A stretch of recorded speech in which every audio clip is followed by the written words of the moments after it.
What do these new look Nets look like? How do they match up against the Sixers? And what should we expect from Mikal Bridges in his playoff debut as the best player on the team? We'll talk about that and more. Welcome into the Locked On NBA preview. I'm Nick Angstead of Locked On NBA, and I'm joined by Adam Armbrecht of Locked On Nets to give you everything you need to know about the Brooklyn Nets going into the postseason. Adam, we've talked several times this season. You've been on Locked On NBA many times this year talking about all the crazy, wild stories about the Nets. We had a crossover after the trade happened with Kyrie. There was a Kevin Durant trade to the Suns. All of these things have happened to the Nets, and now this team is completely different than the one you started the season with. But what's the biggest on-court story? Let's push all that to the side, Patrick Star style. Push it all to the side, and let's just focus on what's the biggest on-court story for this team. Just clarifying here, Kevin Durant and Kyrie Irving are no longer Brooklyn Nets. That's what you're telling me. Good Lord. Things turns out. Life comes at you fast, as they say, once upon a Ferris Bueller. Yeah, listen, on-court-wise for the Brooklyn Nets, you mentioned the name there. It's Mikal Bridges. He is one of the players that were brought back in return from the Phoenix Sun trade. The other one in Jay Crowder ended up making his way onto the Milwaukee Bucks eventually. Along with Mikal Bridges came Cam Johnson too. But since the trade, effectively what seems to be the narrative that NBA GMs understood around Mikal Bridges, because the Nets were offered reportedly 4 first-round picks to have a pass-through trade and send Mikal somewhere else, is that they knew that he could be a star once he played as the number 1 player on a roster. And that's exactly what he's done in Brooklyn now. So on court in this series upcoming with the Philadelphia 76ers, the question might be, I think it's an affirmative yes, can Mikal Bridges continue to be a 27, 28-point scorer for the Brooklyn Nets in a playoff series against one of the top 3 seeds in the Eastern Conference? What's the playoff rotation now for this team? Give me like the starting lineup, couple of players you expect to definitely come off the bench, and if there's anybody on the bubble in this rotation playing in this first playoff series. Yeah, it's fascinating. So 4/5 of the starting lineup for the Brooklyn Nets is different from pre-trade era for the team. You have obviously Mikal Bridges, you have Cam Johnson, you have Spencer Dinwiddie and Dorian Finney-Smith, who came over from your Dallas Mavericks. And then the one holdover still in that starting rotation is Nicholas Claxton. The expectations would be that they continue to go that way. Arguably, you could say that Royce O'Neal, who was playing in the starting lineup in the Kevin Durant version of this team, has performed more consistently than Dorian Finney-Smith, but it seems unlikely that Jacque Vaughn is going to make that kind of change. So you have your starting 5. Royce O'Neal has been a consistent contributor coming off the bench. And then you have to look at the rest of this lineup and say, Sean Marks mentioned it, the GM for the Brooklyn Nets, we're going to test some players for the backup 5, but we believe in Day'Ron Sharpe. And that's who your backup 5 is going to be in these playoffs. So you'll have some Day'Ron Sharpe minutes, something in the 15, maybe a little bit higher minute mark per game here. And you mentioned about bubble guys. You start to wonder about Seth Curry, who was getting 15 minutes a game down the stretch here, despite what fans were clamoring for. And that's anyone else. You have Joe Harris, the veteran who gets back into his bench role and more consistent from beyond the arc, a previous starter in the other iteration of this team too. So those are the players that have been getting minutes. And if you want to make a case for bubble guys, Edmund Sumner will be one of them for me. And then obviously a player maybe like Yuta Watanabe. Again, these are 2 contributors that have seen themselves dramatically just put to the back end of this roster. But when you think about this Brooklyn Nets team, they are supposed to be able to lean on the fact that they are deep, if not top end, quality players relative to other playoff teams. We just haven't seen Jacque Vaughn lean into enough of those minutes consistently down the stretch to believe it could be the case in the playoffs. Edmund Sumner of look at our starting lineup. Edmund Sumner, Royce O'Neal, Joe Harris fame of the Kevin Durant quote. That's right, baby. From 5 months ago, that was the conversation around this team. It's just insane, man. It's insane what's happened with this roster, and the fact that we're discussing players like these in ways of, well, what can their playoff impact be, right?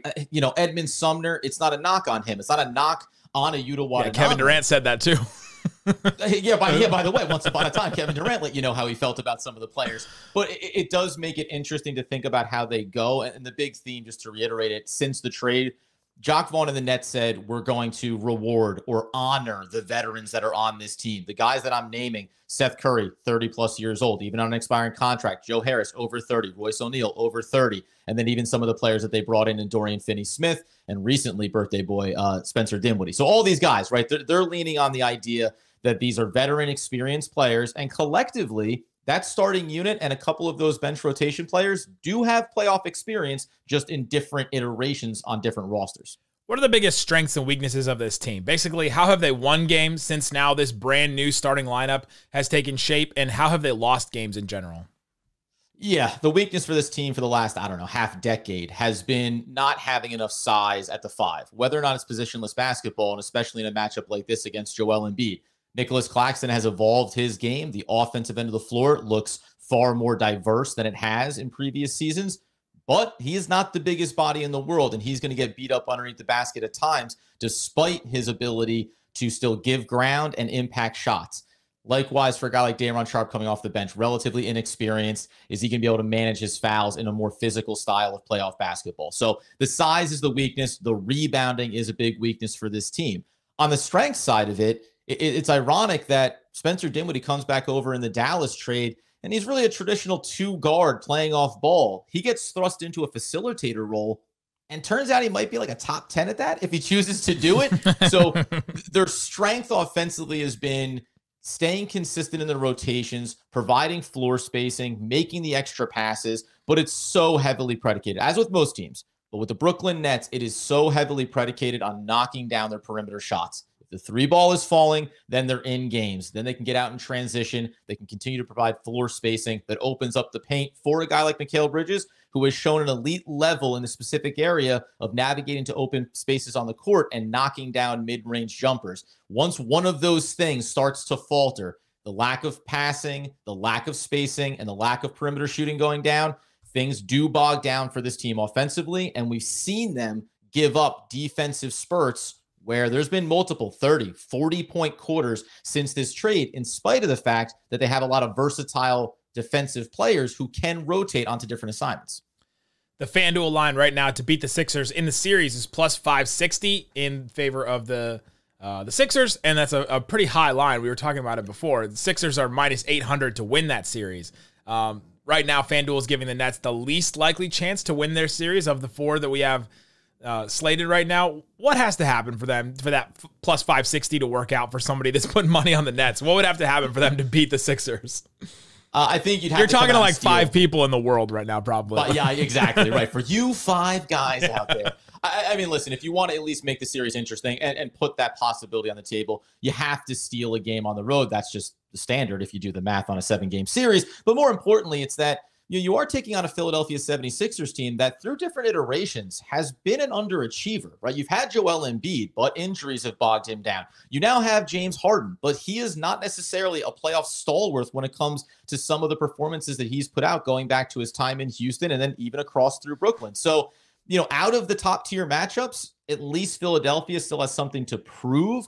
But again, you have to steal a game early. Maybe you surprise them in the first one. The three ball has to fall every game. And I don't mean at 35%. It's got to fall at 45%, upwards towards 50%. They need lights out shooting performances from everyone that touches the ball on the outside, includes a guy like Dorian Finney-Smith, who has not been able to find that stroke recently. And then defensively, I think avoiding foul trouble, avoiding getting the 76ers into the bonus early in quarters, that's going to be critical as well. Because once you get to that place, not only is it going to pile up fouls against certain key players like a Claxton, maybe like a Daron Sharp, when you're just not going to have someone else to lean on, you're also going to put a guy like Joel Embiid at the line. He's incredibly consistent there, and you could find yourself losing in the margin solely on getting beaten at the charity stripe by 15, 20, 30% by the time you look back on most of these games. Dorian Finney-Smith just misses his horse Peanut back in Dallas that he had with his family. So I said bring him with him. I said trade for the horse too, but separate a man from his horse, and apparently can't hit three. It all falls apart. We all have those things, Nick. We all have those totems. It's not the family; it's the horse. Take my family, but not the horse. Sorry. Oh, he's definitely missed in Dallas for sure. Go check out Locked On Nets for everything covering this team daily on YouTube, wherever you get your podcast, going live a lot after games. So Great stuff from Adam and Doug Norrie over there. Again, Locked On Nets on YouTube, wherever you get your podcast. Thanks so much for hanging out with us on the Locked On NBA playoff preview.